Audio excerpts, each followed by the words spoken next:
Simone Davis, I found out it isn't you. Your husband is here with a woman who looks like you.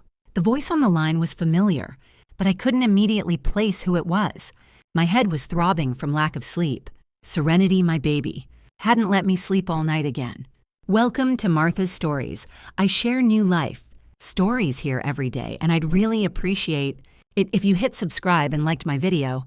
Drop a comment down below telling me where you're watching from and what time it is for you right now. I read every single comment and it helps me to know I'm not alone in this. Now, halfway through the afternoon, I was barely holding myself up. I'm sorry. Who is this? I asked, simultaneously trying to wipe up the oatmeal my 4-year-old Nova had just smeared across the kitchen table. For the 10th time, she'd refused to eat it. It's Aisha Green from Metropolitan Trust and Savings, the downtown branch. Do you remember me? Aisha? Of course I remembered her.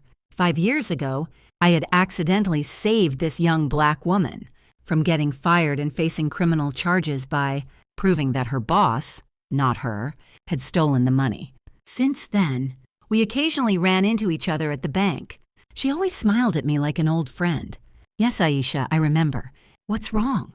A long silence hung on the line. I heard Aisha take a deep, labored breath, as if gathering courage. Miss Davis, I'm breaking every rule right now. I'll be fired if anyone finds out I called a client with this information, but I owe you. You saved my life, my career, everything back then. My heart jumped. Something in her voice made me drop the rag and straighten up. Talk to me. Your husband is here at the bank with a woman. I couldn't help but let out a small, bitter laugh. Aisha, that's impossible. Damon is out of town on a business trip in Atlanta. He left yesterday morning. He's supposed to be back in 4 days. Miss Davis, Aisha's voice trembled. The woman, she is you. She says she is you. She's wearing your coat, the beige cashmere one, and carrying your handbag. She even presented your driver's license. The world froze. I stood in the middle of the kitchen, drenched in the weak autumn light, and felt a coldness rise from my feet to my chest. What did you say she looks like you? Very close. The same haircut, the same hair color. But I know you, Miss Davis. I've seen you dozens of times. This isn't you. It's professional makeup or I don't know what, but it is definitely not you. What are they doing? My voice sounded foreign, mechanical. They are trying to liquidate everything from your accounts, everything, and reassign the general's power of attorney. They've been in the conference room for 2 hours. Now, there is a whole folder of documents. And Aisha stumbled. Finish it. Your mother is with them, Vivian Hayes. She's signing papers as a witness. The phone nearly slipped from my fingers. Mom, my mother? Get here right now, Aisha urged. It's bad. I can't explain over the phone. Get here before they finish. I'll try to stall. She hung up. I stood there, phone in hand, looking at the smeared oatmeal, trying to process what I had heard. My husband in a bank with a woman pretending to be me and my own mother right beside them. I am 40 years old. 15 of those years I gave to my profession, and 10 of them to the man I called my husband. I bore him 3 children. I gave up my career when he said the family needed a mother, not a working horse. I signed every paper he slid in front of me without reading it, because I trusted him, because I believed him, because I was too exhausted to think. And all this time Nova tugged at my jeans. Mommy, I want a cartoon. I looked at my 4-year-old daughter, a tiny copy of her father with the same shrewd eyes and pouty lips, and suddenly I clearly saw her growing up to be the same kind of manipulator if I didn't change. Things now. In a minute, sweetheart. Just a minute. I put on a movie for her, checked that Serenity was sleeping in her crib, and called my neighbor, M, Carol Jenkins, who sometimes helped with the kids. Carol, I need to leave immediately, emergency. Can you watch them for a couple of hours? Thank God. Miss Jenkins didn't ask unnecessary questions. 15 minutes later, she was walking into the apartment and I, still in my old jeans and stretched out t-shirt, with unwashed hair pulled back in a ponytail, was calling a rideshare. In the car, I tried to pull my thoughts together. A financial analyst. That's who I used to be before the maternity leaves, before the sleepless nights, before the constant mommy, mommy, mommy. I used to close multi-million-dollar deals. I could find a loophole in any document. They called me the X-ray for my ability to find errors and manipulations in reports that others considered flawless.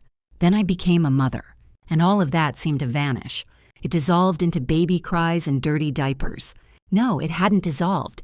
It was just dormant. And now it was waking up. I started to remember. The beige cashmere coat, the one the woman was wearing at the bank, disappeared a month ago. Damon said we must have forgotten it at the dry cleaners. I believed him.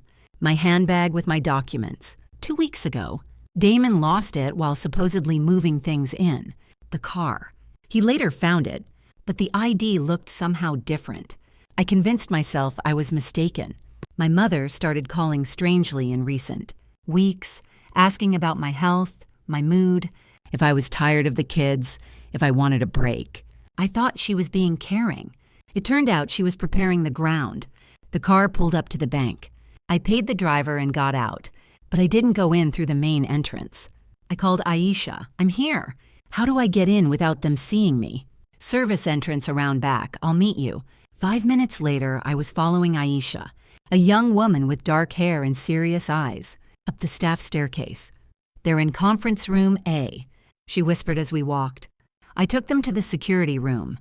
They have monitors. You can see everything.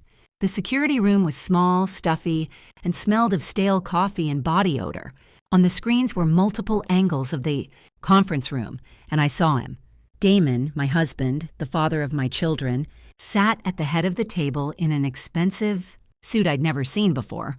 He was relaxed, smiling, exuding the confidence of a successful businessman. Next to him was the woman in my coat, with my bag, with my hairstyle, but younger, better groomed, more polished. This was the version of me from 5 years ago, before my third baby, before I stopped taking care of myself. Across from them was my mother, Vivian Hayes, 65 in a fancy dress with a neat hairdo. She was signing papers without lifting her eyes, nodding at Damon's words. There was one more person, Tiffany, Damon's sister, divorced, childless, a real estate agent. I always sensed she disliked me, but I never paid it any mind. Now Tiffany was arranging documents with the businesslike air of a person accustomed to such operations. Aisha, I said quietly, I need the transaction history for all my accounts for the last 3 years and a list of every power of attorney filed in my name. She nodded and slipped out. And I stayed watching the screen. Damon stroked the other Simone on the back, an intimate gesture, the familiar touch of a man doing this, not for the first time. Something broke inside me, and then something clicked. I am a financial analyst, the best in my division, and now I will do what I do best. Gather information, analyze, find the weak spots, and hit them hard. Aisha returned with a thick folder of printouts. I started reading quickly, professionally, making notes with a pencil she handed me. What I saw made my blood run cold. Over the past year, $800, €0 had disappeared from my accounts. Small transfers of $10, €0 at a time to the account of Tiffany Evans, Consulting LLC, my husband's sister's business. 3 months ago, a power of attorney was executed granting the right to sell our house on 42nd Street, Midtown. I did not remember this. I did not sign this. A month ago, a loan was taken out in my name for $500. You secured by our lake house in the Pines Estates. 2 weeks ago, the beneficiary on my life insurance policy was changed. It was no longer the children, but Damon personally. I pointed to the line on the statement where the power of attorney for the house was signed. Aisha checked the system. It was done at the downtown branch on Tree Street. You were personally present, according to the security cameras. Show me the recording. Aisha found the archive. On the screen, a woman in my clothing viewed from the back. She was signing papers, never turning toward the camera. Damon was next to her. That wasn't me, I said. 3 months ago, I was in the hospital for 2 weeks dealing with mastitis. I have the discharge papers. Aisha went pale. This is document forgery, wire fraud, and grand larceny. This is only the beginning, Aisha. Only the beginning. I kept digging. I called an old colleague in the analytical. department of my former company. I asked him to unofficially check the financial health of Evans Automotive Group, my husband's business. The answer came in 15 minutes, and it was devastating. Damon's company was bankrupt. Debts to suppliers, unpaid loans, lawsuits. Damon had been hiding it for a year. He wasn't opening a new service shop in Atlanta. He was hiding assets from creditors, and all those assets were listed in my name. I understood the scheme. Damon had used me as a shield for years. When things were good, he was the successful businessman. When problems started, he transferred everything to me so creditors couldn't touch it. And now he was moving the liquid assets to his sister so that after the divorce he could leave. Me with the debt and zero assets. Aisha, I looked at her. The woman who's pretending to be me. Can you find out who she is? Aisha went to check. She returned 10 minutes later with new information. Jasmine Wells, 28 years old. She is listed on the payroll of Evans Automotive as an office manager. Over the past 3 years, her account has received over $600. Duro in transfers from your husband. And, Aisha hesitated, a month ago she filed for maternity coverage. The mistress, the pregnant mistress. While I was birthing Damon's third child, while I was up all night with the baby, while I was turning into a shadow of myself, he was building a new life with another woman. 3 years. Their affair had lasted 3 years. I stood up and left the security room. I needed to be alone just for a minute. In the restroom, I looked at myself in the mirror. Dark circles under my eyes, overgrown roots, cracked lips, wrinkled t-shirt. I remember Damon saying to me a month ago, "Simone, have you looked at yourself? You look like the housekeeper. I'm embarrassed to take you out to dinner." I thought he was right then. I'd let myself go. I was to blame. Now I understood he was doing it on purpose. He isolated me from friends, refused to hire a nanny, convinced me I was selfish for wanting to go. Back to work. He exhausted me physically and emotionally so that I wouldn't notice him stealing my life.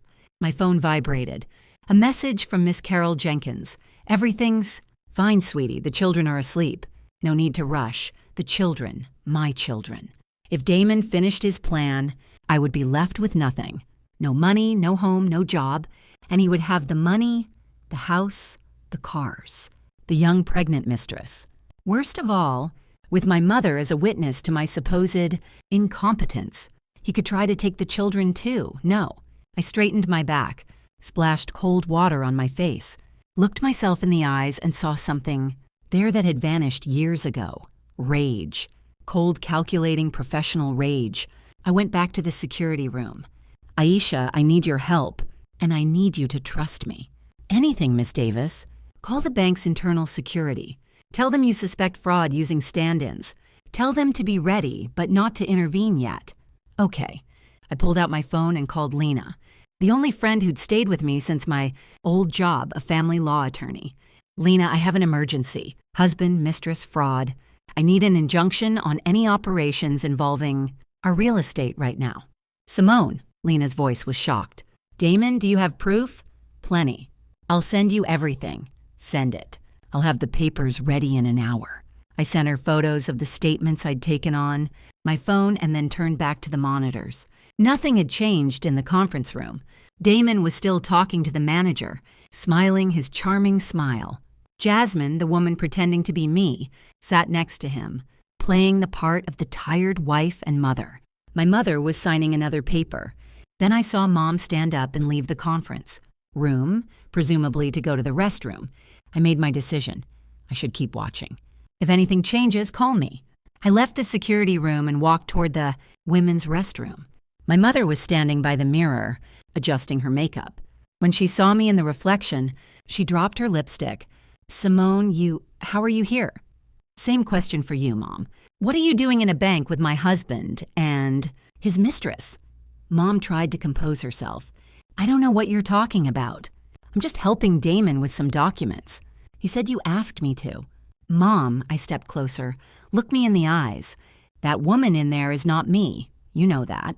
You are signing papers knowing this is fraud." A pause. Mom looked away. "You don't understand." Damon said, "He said you're sick, that you have postpartum depression, that you're acting strange, that you need help. He showed me some of your messages. Strange messages. You wrote that you wanted to leave. Abandon the children. Mom, that's fake. I never wrote that. He fabricated the messages so you would believe. Yim. Mom pursed her lips. A familiar gesture that meant I don't want to hear this. Simone, maybe you really do need a break. You don't look well. Damon is taking care of you all. Damon has been supporting his mistress for 3 years with my money. She is pregnant with his child, and right now he is transferring all our joint assets to his sister to leave me and my 3 children on the street. Mom went white. That's not true.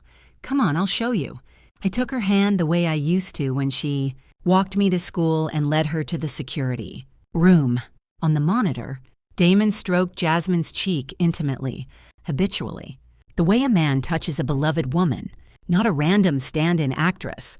Mom watched the screen and slowly sank onto a chair. He never looked at you like that, she whispered. I know, Mom, because he doesn't love me. He never did. I was an investment, a convenient wife who would have his children and ask no questions. And now he's writing me off as a loss. Aisha showed her the statements, transfers to the mistress, the apartment deed to Jasmine, the maternity documents.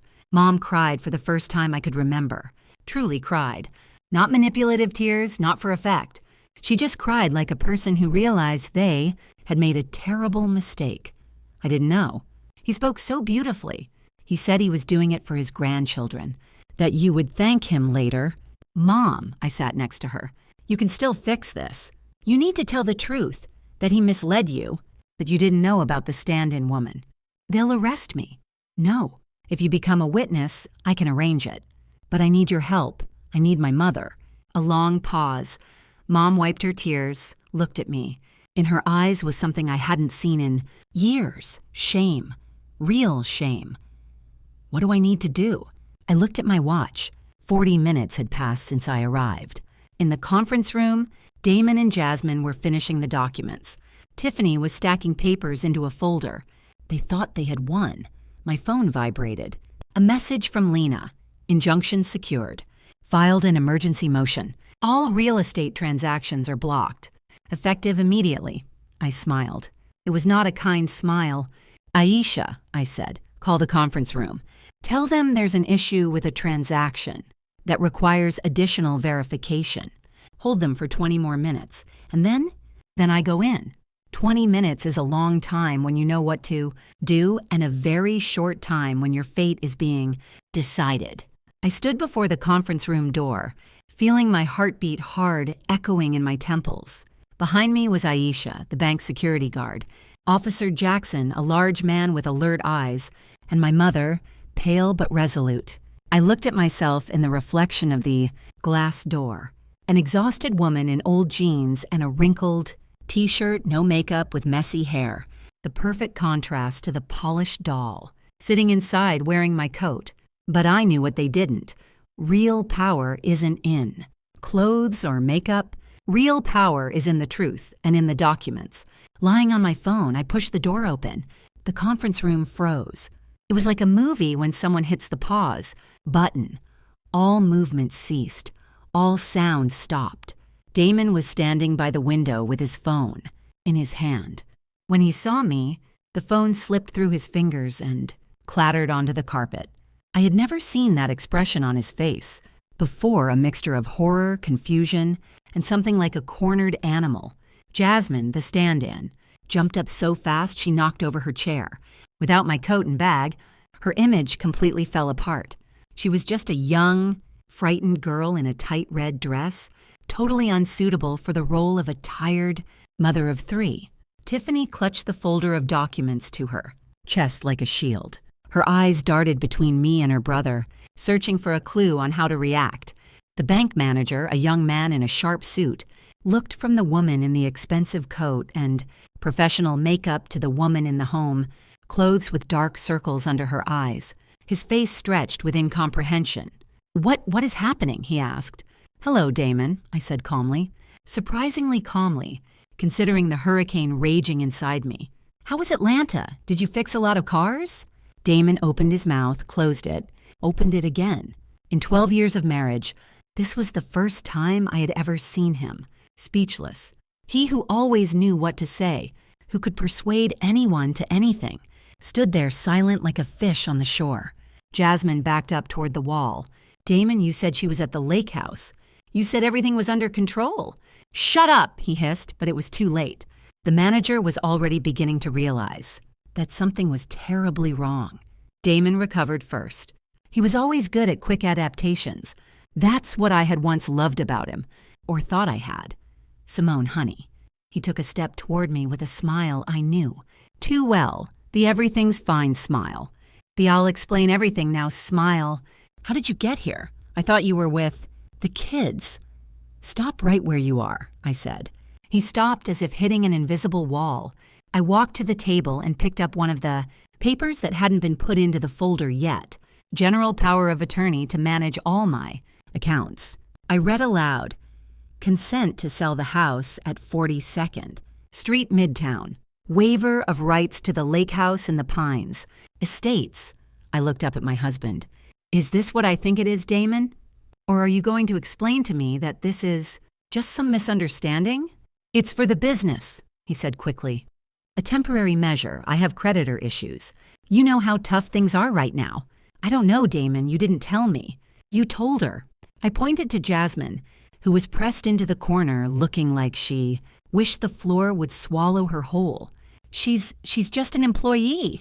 Damon tried to smile, but it came out crooked. An employee who was 4 months pregnant with your child. Silence. Absolute ringing silence. The bank manager slowly rose from the table. Excuse me. Do I understand correctly that this woman, he pointed to Jasmine, is not Simone Davis? You understand correctly, I replied. Simone Davis is me. And this, I looked at Jasmine, is Jasmine Wells, 28, office manager for Evans Automotive and my husband's mistress for the last 3 years. Jasmine sobbed. I'm not to blame. He forced me. He said you were divorced, that you had agreed to all of this. Take off my coat, I said. What? Take off my coat now. With trembling hands, Jasmine unbuttoned it. The beige cashmere coat, my favorite, a birthday gift from Mom 3 years ago, fell to the floor. Without it, the illusion completely shattered. Before me stood just a young woman in an inappropriate dress, her makeup streaked with tears, and the bag and the watch and the earrings.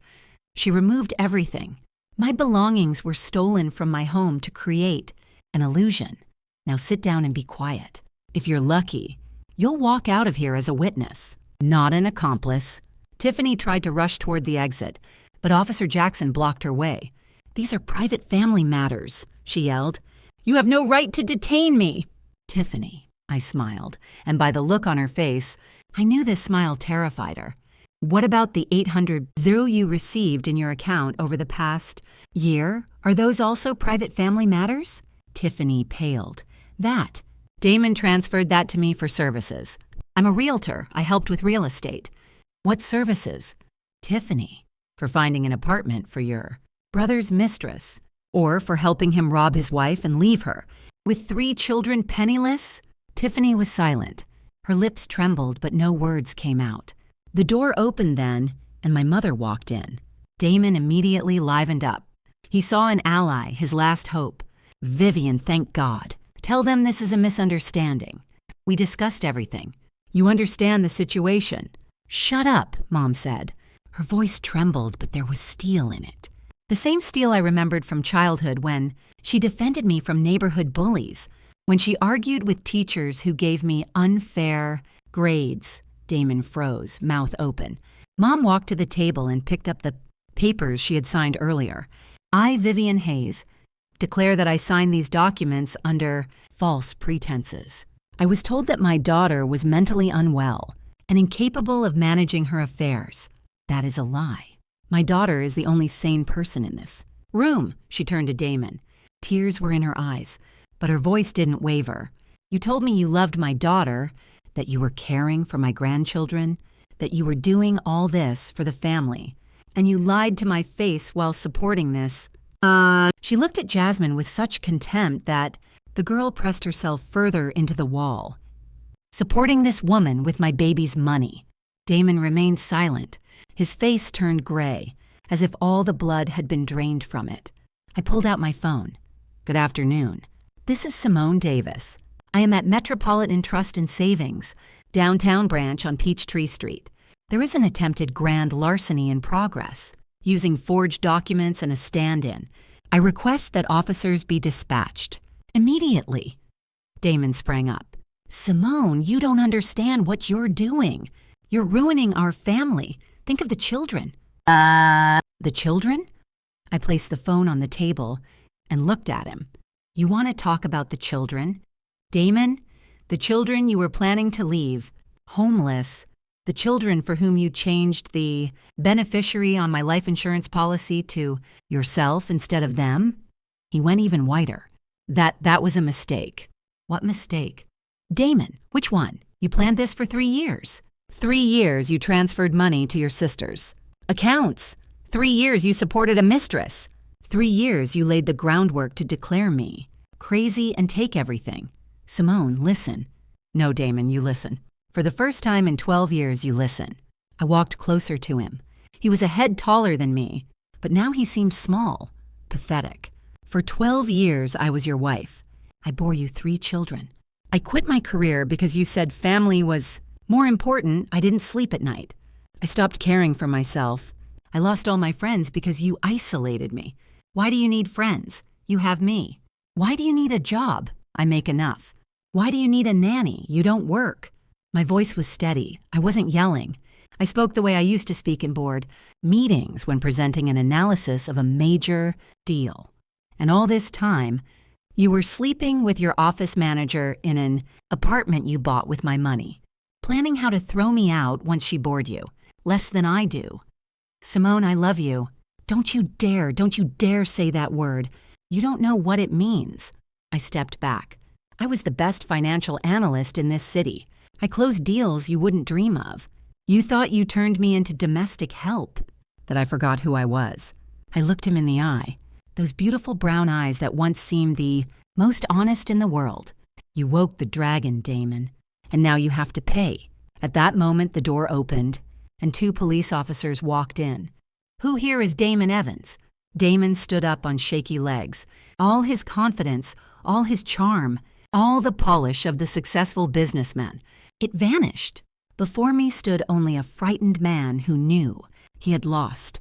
You are being detained on suspicion of fraud. You have the right to remain silent. Everything you say can and will be used against you in a court of law. As they led him away, he looked back at me one last time, and in his eyes I saw something strange. Not malice, not hatred, but confusion, as if he still couldn't understand how it happened, how his perfect plan had collapsed. Tiffany was let out next. She was crying, shouting something about her lawyer and injustice, but no one listened. Jasmine remained sitting in the corner. They would deal with her later as a witness. I looked at her, a young, foolish girl who believed the pretty words of a married man. You still have a chance to build a normal life, I told her. Not with other women's husbands, not on other people's money. Think about that while you give your testimony. She nodded, sniffling. I didn't care if she understood or not. I had more important things to do. I spent the next 3 hours at the bank giving testimony, signing documents, and canceling all the operations they had managed to conduct. Lena, my lawyer friend, arrived within the hour and took over the legal part. Simone, she said when we were finally alone in the key conference room, do you understand what's happening? I do. Damon is facing 5 to 10 years, grand larceny, document forgery, using a stand-in. It's serious. I know. Tiffany won't get off easy either. Accomplice, money laundering. Lena was quiet for a moment, then asked, Are you okay? I looked out the window.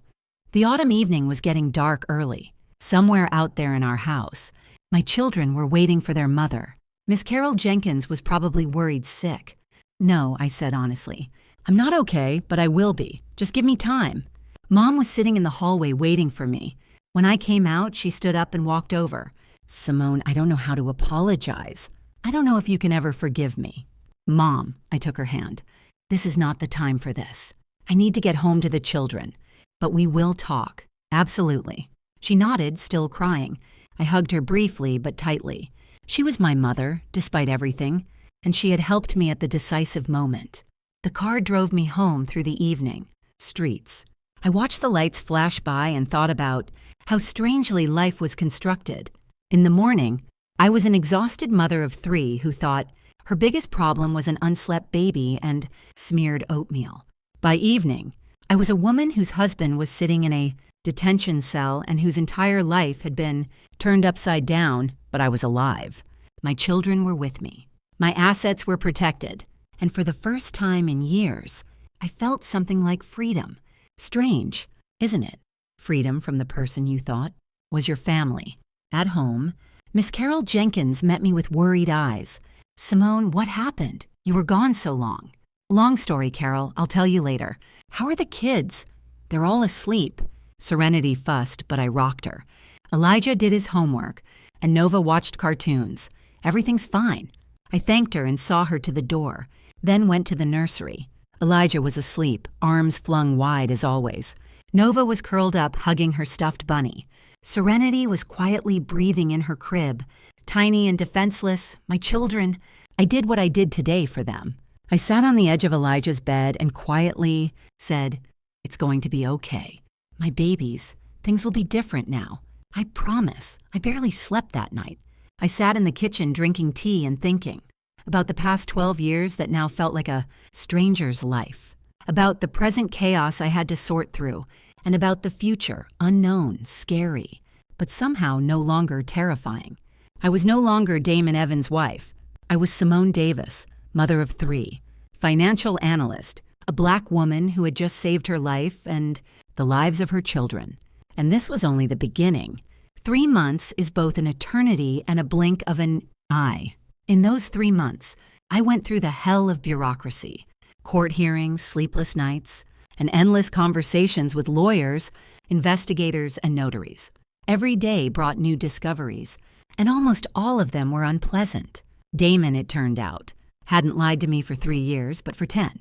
Even before Elijah was born, he started pulling money out of the business, creating shell companies, and accumulating debts that were later blamed on force majeure and a tough economy.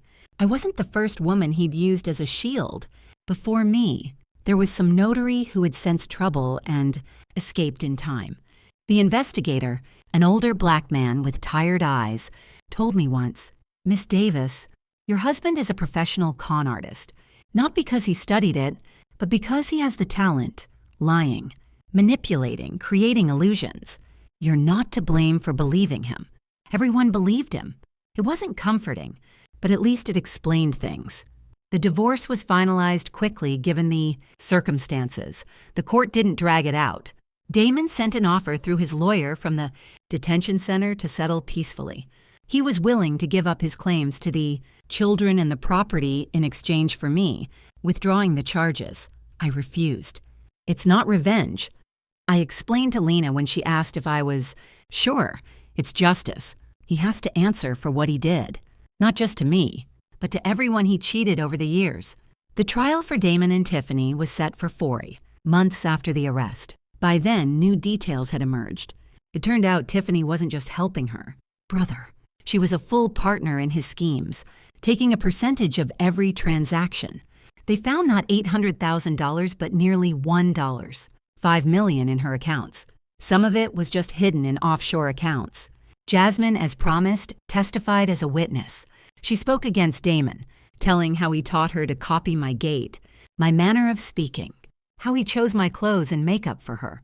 She cried during the questioning, said she loved him and believed in a future together. I almost felt sorry for her, almost.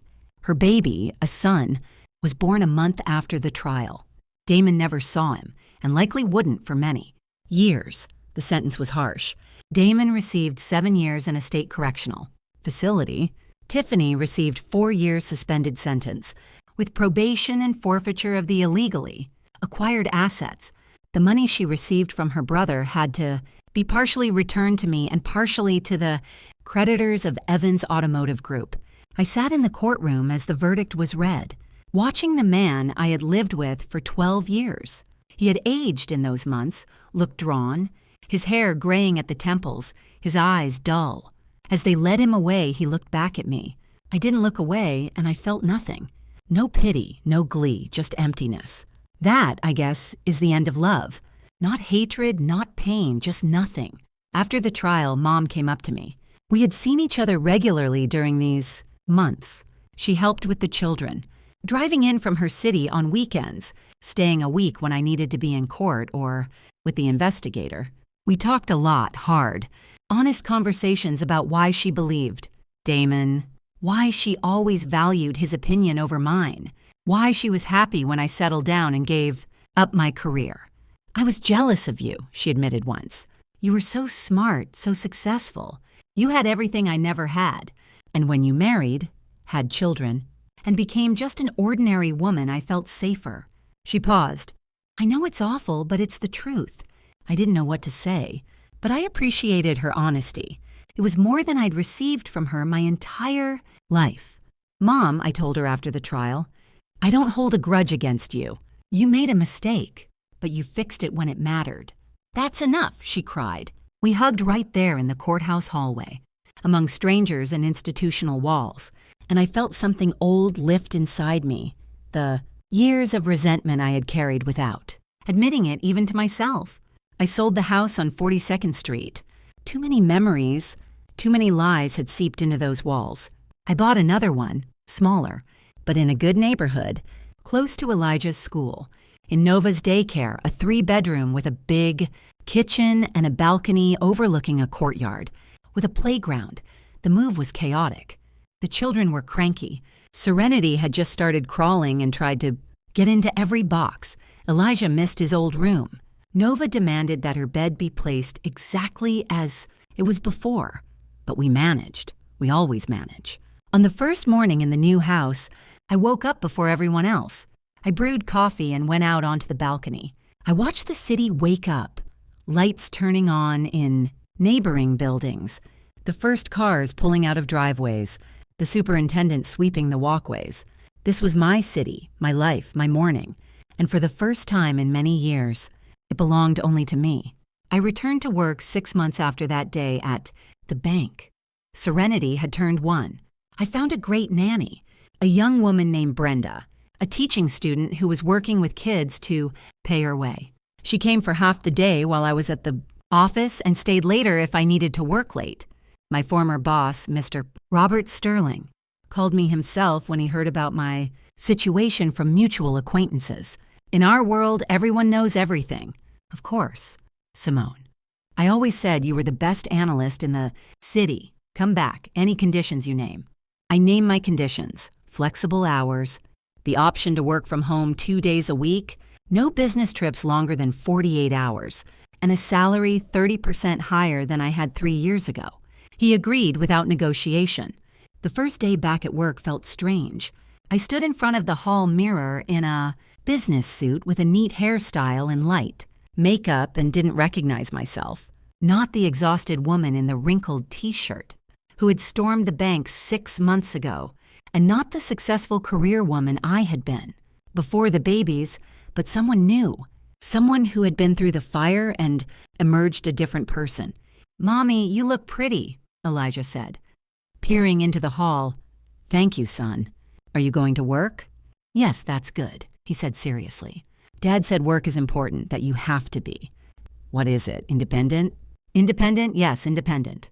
"You'll be independent now, Mommy?" I crouched down in front of him, looking into his serious 7-year-old eyes. "Yes, son, I will be independent. And you will grow up to be independent too. But truly independent, not like your father. A truly independent person doesn't lie to others and doesn't live off other people. They work honestly and take responsibility for their actions. Do you understand?" Elijah nodded. Did he understand? I don't know. But the seeds were planted. The rest is just a matter of time. The children adapted differently. Elijah, the best of all. He was old enough to know Dad did something bad, but young enough not to dig into the details. He missed him sometimes, asking when Dad would be back, but he accepted my answers about not for a very long time without hysterics. Nova was harder. Daddy's girl. She adored Damon, and his disappearance hit her the hardest. The first month, she woke up screaming at night, demanded daddy, and refused to eat. I had to take her to a child psychologist, Dr. Anna Chararma, a gentle woman who knew how to connect with children. Now, 6 months later, Nova no longer wakes up screaming. She still sometimes asks about Dad, but less often, and she started reaching out to me for the first time in her 4 years. Before, I was something of a serving person to her. Feed, dress, take to daycare. Now she runs to hug me, asks me to read her a story before bed, and draws pictures for Mom. It was worth everything. Serenity, thank God, was too small to understand anything. To her, Daddy is just a word not connected to a specific pursuit. She grew, started walking, and said her first word, Mama. Of course, in her world, everything was correct and good. Aisha became my friend, a genuine, steadfast friend. We met once a week for coffee, talking, sometimes just sitting in silence together. She told me about her life, her complicated relationship with her mother, a failed romance with a colleague, and her dream of starting her own business. You saved me twice, she said once. The first time 5 years ago, when you proved I wasn't a thief. The second, when you showed me that you don't have to give up, even when the whole world is against you. You saved me too, I replied. If you hadn't called that day, we didn't finish the thought. We didn't need to. Sometimes I thought about Damon, not with longing or anger, but just thought, trying to understand when exactly things went wrong. Was he like this from the beginning and I just didn't see it? Or did something break along the way? There was no answer, and there probably never would be. Some things remain a mystery forever. People even more so. He wrote to me from prison. Not often, once a month, sometimes less. The letters were varied. Sometimes penitent, sometimes accusatory, sometimes just sad. I read them all. I don't know why. Maybe I was looking for something. Traces of the man I once loved. I didn't find them. The last letter came 3 weeks ago. Damon wrote that he understood his mistakes, that he had changed, and that after his release he wanted to start over, not with me. He no longer asked for that, but to be a good father to the children. I didn't answer, not because I wanted to punish him with silence. I simply had nothing to say. We had become strangers, if we were ever close at all. One evening, after putting the children to bed, I sat on the balcony with a glass of wine and looked out at the city, the lights, the cars, the life. Everything continued despite everything. I am 40 years old. I am a divorced mother of 3. I work 50 hours a week and still barely keep up with all the chores. I have no time for a personal life, no energy for hobbies, no opportunity to just sleep in, and I am happy. It sounds strange, I know, but it's true. I am happy because my life is mine, because the decisions I make are my decisions, because the money I earn is my money, because I wake up in the morning and know that no one is cheating me, using me, or planning things behind my back. This is freedom. Genuine, hard-won, earned freedom. My phone rang. It was Mom. Simone, did I wake you? I wanted to check in. Everything's fine, Mom. The kids are asleep. I'm sitting on the balcony looking at the city, alone, and I feel good. A pause. Then Mom said quietly, almost a whisper, I'm proud of you, baby girl. Very proud, I smiled. The first time in 40 years I had heard those words from her. Thank you, Mom. Good night. I hung up and looked at the city again. My city, my life. Tomorrow will be a new day. Wake up at 6 what? Breakfast, school, work, dinner, bedtime story, sleep, and again. An ordinary life, an ordinary woman. But this ordinary life is mine, and I will never give it up to anyone, ever again. Simone's story is about how easy it is to lose yourself in love, in motherhood, in trust for a loved one. It's a story about how years can pass unnoticed while you live a stranger's life, fulfilling a stranger's desires, believing a stranger's words. But it is also a story about finding yourself anew at any age, under any circumstances, with any number of children in your arms. Because inside every one of us lives the woman we once were, strong, smart, capable of anything. She never leaves. She just waits for us to call her. Simone wasn't weak. She was tired. She wasn't foolish. She was trusting. And when the time came to defend herself and her children, she did so with the same force she once used to build her career. The ending of this story is not a fairy tale. There is no prince on a white horse, no magical happily ever after. There is just a woman who wakes up every day and lives her life, hard, ordinary, real. And that is perhaps the most honest ending possible. If you liked my story and want to hear more, go ahead and subscribe to my channel. If you'd like to support me, you can do it through Super Thanks. It would mean a lot. In the comments, tell me which city you're watching from and what time it is so I can see how far my story reaches. I've added 2 more life stories on the screen, just for you. Click one now and let's keep spending time together. Much love. See you soon.